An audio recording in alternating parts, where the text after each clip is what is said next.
Good morning बच्चों। आज हम कक्षा 11 के जीव विज्ञान में श्वसन और गैसों के विनिमय में जो छूटा हुआ भाग है उसको बताने चल रहा हूँ। आप लोग ध्यानपूर्वक देखते और सुनते रहिए। गैसों का परिवहन, ट्रांसपोर्ट ऑफ गैसेस। O2 और CO2 के परिवहन का माध्यम रक्त होता है।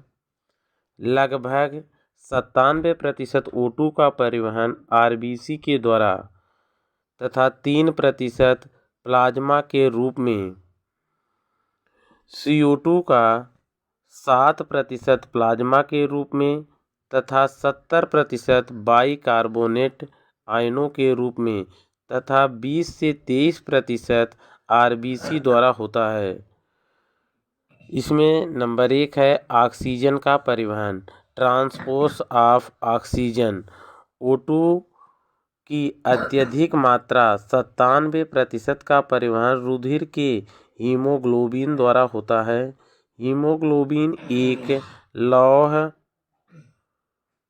लौह युक्त लाल वर्णक का संयुक्त प्रोटीन है जिसमें O2 संवहन की अत्यधिक क्षमता होती है।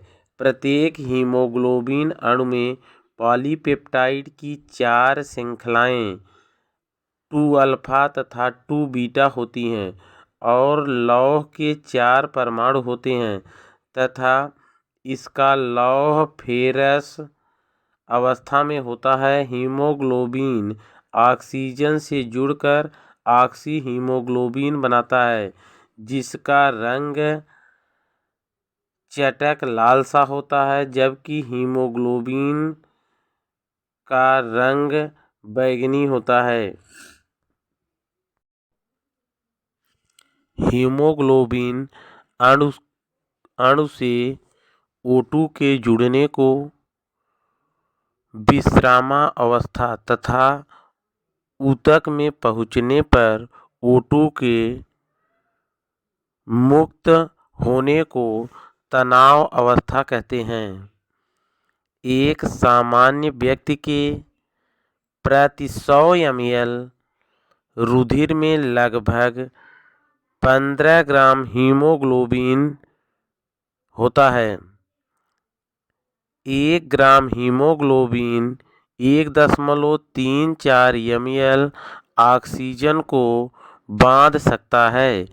इस प्रकार 100 ml रुधिर 20 ml O2 का संवहन करता है तथा 3% O2 का परिवहन प्लाज्मा के रूप में होता है।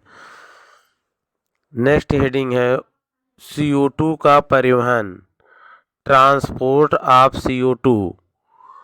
CO2 का परिवहन 3 माध्यमों से होता है। नंबर 1, प्लाज्मा में घुलकर।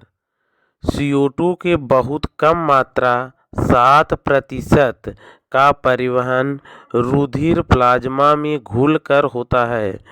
प्लाज्मा जल से CO2 अभिक्रिया करके कार्बोनिक अम्ल बनाती है जिसे रिएक्शन द्वारा समझा जा सकता है। CO2 प्लस H2O उत्क्रमणीय अभिक्रिया होती है। H2CO3 कार्बोनिक अम्ल। दूसरा है बाइकार्बोनेट आयनों के रूप में। देखो CO2 का दूसरा परिवहन जो होता है वो बाइकार्बोनेट आयनों के रूप में होता है। इस प्रकार से लगभग 70% CO2 का परिवहन होता है। रुधिर के RBC में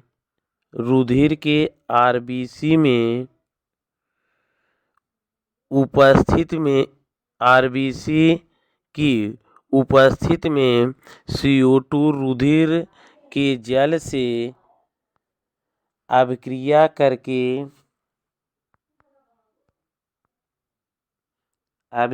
करके कार्बोनिक अम्ल बनाती है। ये बाइकार्बोनेट HCO3- एवं H+ में टूट जाता है। HCO3-1 प्लाज्मा में पहुँच जाते हैं।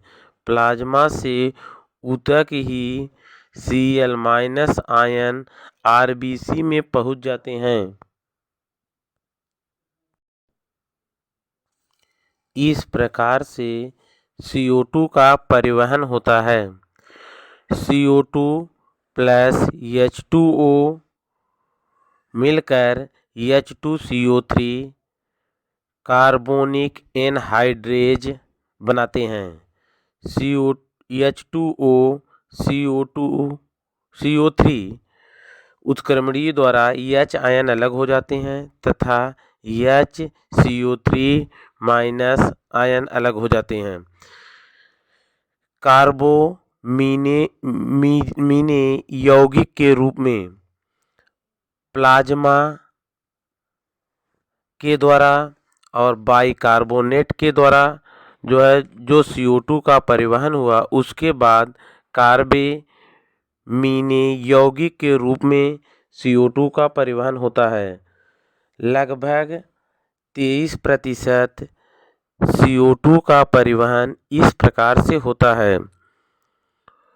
कुछ CO2 प्लाज्मा प्रोटीन से तथा कुछ हीमोग्लोबिन प्रोटीन से मिलकर अस्थायी यौगिक कार्बोमीनो हीमोग्लोबिन बनाती हैं।